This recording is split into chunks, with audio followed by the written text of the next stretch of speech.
El cielo sobre Caracas, que por años fue testigo de un silencio tenso, se rompió en pedazos. Era la madrugada, y en el radar de varias torres de control, un punto se movía con una rapidez inusual. Sirena de policía, imágenes satelitales y fuentes militares, que hablaron bajo anonimato, confirmaron lo que parecía un sueño. El avión presidencial de Nicolás Maduro había despegado en plena oscuridad, con rumbo desconocido. La noticia corrió como pólvora en las redes sociales. Cada mensaje, cada imagen, un grito de esperanza que el régimen había intentado silenciar por años.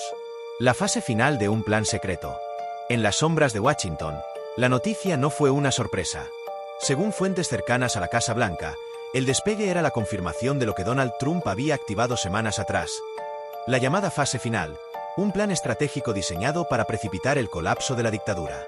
Los movimientos en el Pentágono se aceleraron, con generales y analistas reunidos en salas secretas, monitoreando cada movimiento en los cielos venezolanos. El objetivo era claro: un plan de transición que garantizara la paz y el renacimiento de una nación. Mientras en Estados Unidos se hablaba de estrategia y geopolítica, en Latinoamérica el eco de la noticia sacudió a millones. En las comunidades de venezolanos exiliados, las lágrimas de dolor se transformaron en un llanto de alivio. La esperanza, que había sido una vela casi extinta, se encendió con una fuerza brutal. El pueblo de pie y la encrucijada de la historia. Pero el verdadero terremoto no se sintió en las altas esferas, sino en las calles de Venezuela. El rumor se convirtió en verdad cuando las radios que habían sido silenciadas por el régimen comenzaron a transmitir la noticia. De los barrios, de los edificios, de cada rincón del país, la gente salió a la calle. No había un líder, no había una convocatoria. Era una marea de personas unidas por una sola consigna, un grito que se había guardado en el alma por años. Libertad, libertad, libertad, fuego. Las banderas, que habían estado escondidas en cajones, se alzaron en las plazas. El sonido de las cacerolas, que había sido el himno de la resistencia, sonó con la fuerza de una sinfonía. Las imágenes que recorrieron el mundo eran impactantes. Personas que no se conocían se abrazaban, lloraban y bailaban. El pueblo, cansado de años de represión, corrupción y hambre, sentía que había llegado la hora de la verdad. Todo parecía indicar que el poder se tambaleaba y que Venezuela estaba a las puertas de un renacer histórico. El dilema del ejército y el veredicto del cielo. Pero la historia de Venezuela no se escribiría sin drama. La noticia del despegue dejó al ejército en un dilema existencial. Durante años, miles de soldados habían jurado lealtad a un solo hombre. Pero ahora, ese hombre había huido. Las órdenes de represión, que antes eran claras, ahora no tenían sentido.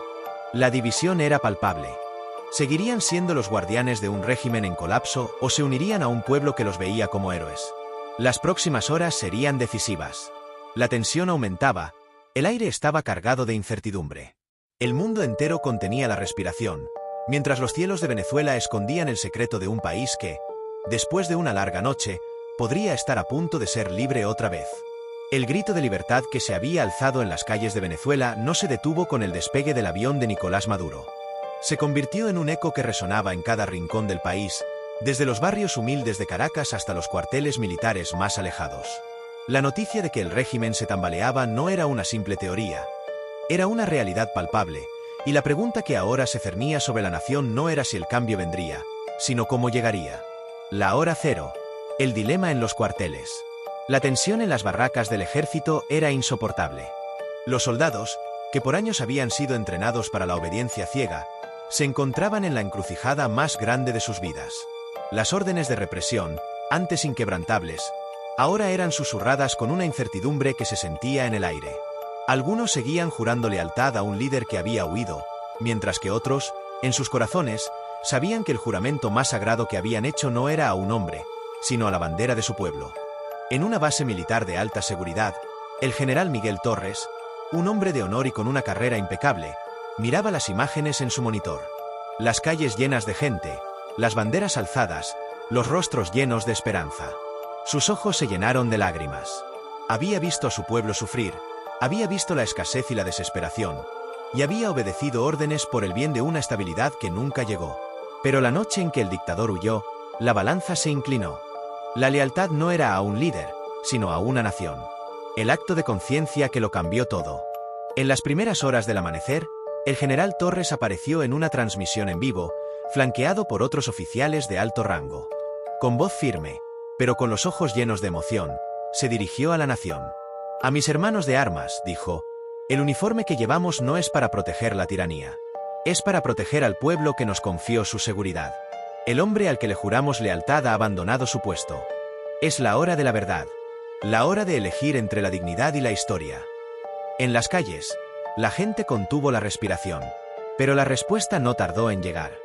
De repente, las columnas de soldados que habían estado esperando órdenes de represión, comenzaron a marchar de una forma distinta. No marchaban hacia el pueblo, sino a su lado. Los escudos y las armas que una vez habían sido usados para la represión, se bajaron en un gesto de paz y de unidad. Los venezolanos que estaban en la calle no lo podían creer. Las lágrimas que antes eran de desesperación, se transformaron en un llanto de esperanza. La gente se abalanzó hacia los soldados, no para atacarlos, sino para abrazarlos, para ofrecerles comida, para darles las gracias. El día que el uniforme y el pueblo se unieron, la historia de Venezuela se reescribió. El viaje al veredicto final. Mientras tanto, el avión de Maduro no volaba hacia un destino de asilo. Como parte de la fase final de Donald Trump, las negociaciones habían asegurado su desvío. El avión aterrizó en una nación neutral, donde un equipo de diplomáticos y agentes de la ley lo esperaban. La noticia de la detención de Maduro y de su círculo más cercano, que serían procesados por cargos de crímenes contra la humanidad y corrupción, se anunció al mundo. La victoria no fue solo un triunfo para la oposición, fue una victoria de la justicia. El primer sol de libertad.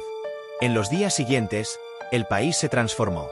Los símbolos de la dictadura fueron derribados, las pintadas políticas fueron reemplazadas por murales de arte y esperanza, y las calles, que alguna vez fueron escenario de la violencia, se convirtieron en el lugar de celebración de una victoria pacífica. Pero la historia más conmovedora de todas fue el regreso de la diáspora.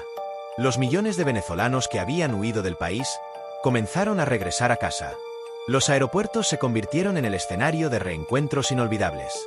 Hijos que regresaban para abrazar a sus padres, hermanos que se reunían después de una década, y amigos que se encontraban para reconstruir su país. El país que una vez se había vaciado de su gente, ahora se llenaba de la esperanza de una nueva vida. La victoria no fue ganada con balas, sino con dignidad y con un juramento de un ejército que decidió, al final, proteger a su pueblo.